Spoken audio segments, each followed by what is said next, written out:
Welcome back, fellow geeks. Now, today I want to talk about one of my favorite filaments, and that is the Proto-Pasta matte fiber. Now, this matte fiber filament was released something about a month and a half ago, and has already been featured in the Maker box for October. Now, if you're unfamiliar with who Proto-Pasta is, they produce and manufacture a lot of awesome exotic filaments between their carbon fiber, their stainless steel, conductive, and many, many more in between, along with some seasonal favorites, which I'll leave a link to their website down below in the description that I highly recommend you checking out. They're very well priced, and they have some really awesome filaments that you just won't find anywhere else. Now, the matte fiber is unlike any other filament on the market, as it's actually comprised of a plant fiber and plastic. Now, one of my favorite properties of the filament is the finish, and it's because it's really like no other filament on the market. It has a really rough, natural finish to it, even off the printer at 150 microns. Now, like other filaments, this can be sanded or really any other post-process method that you can typically do. Proto-Pasta also claims that due to the rough finish that it naturally has, it adheres parts to it really well when glued, and this is actually something that I can back up, as I've done a couple different projects. Unfortunately, I can't show you due to them being for a client, but the one project I have done for myself, where there has been a glue joint, has held together very, very well over the past month and a half that I have had it. And it's actually a part that has a cantilever, so it really is holding up due to the glue and really nothing else. Now, another nice feature about this filament that separates it from the carbon fiber that they also produce is it's available in multiple colors and does not require a hardened nozzle, as it seems to be a feature a lot of exotic filaments, not only from Proto-Pasta, requires. So it's good to know that this filament is not going to kill your nozzle, and you're going to have to go out and spend extra money just to be able to print this filament. Now, material features for this filament, as most others, this really needs to stay dry, but as other filaments, you can dry this off in an oven, or even if you have a bucket with a high watt 40 watt light. Now, I've actually had to do that for my blue filament, and it turned out perfectly well. And I'm going to leave a link below to Proto-Pasta's website where they give a little more details about how you can actually dehydrate the filament if it does start to become hydrated and saturated.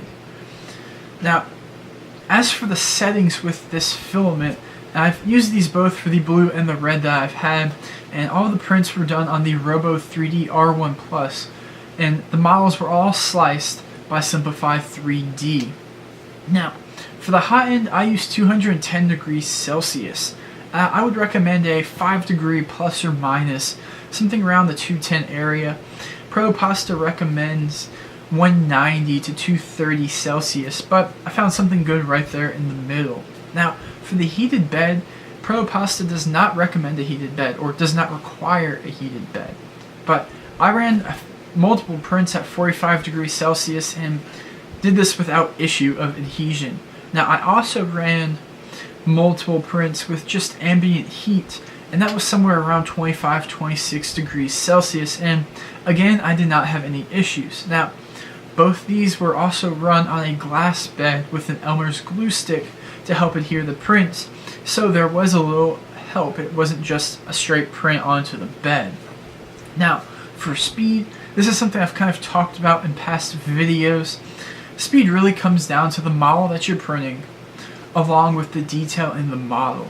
If you're going to have a really small model, you're not going to be able to run it very fast compared to something that's very large and has a lot less detail. Now, for both gnomes that I ran in the Proto-Pasta filament, I ran these at 40 millimeters a second, and as you can see, all the detail came out perfectly fine.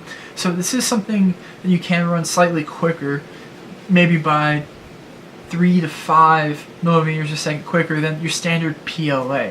Now, the next setting was the cooling setting, and this one I kind of played around a little bit with.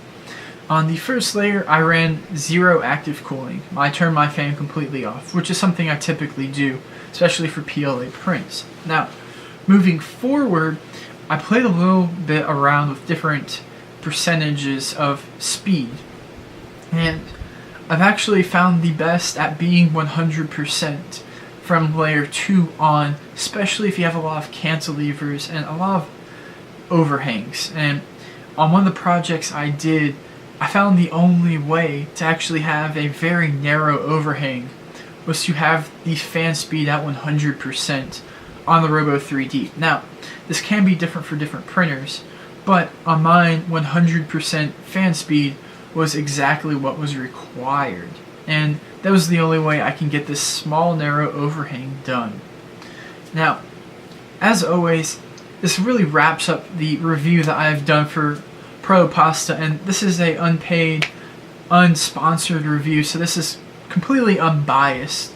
This is really what I've found in my opinions on the filament. And as always, if you have any comments, any suggestions, please feel free to comment below.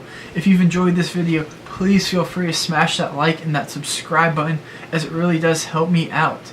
Now, until next time, keep printing.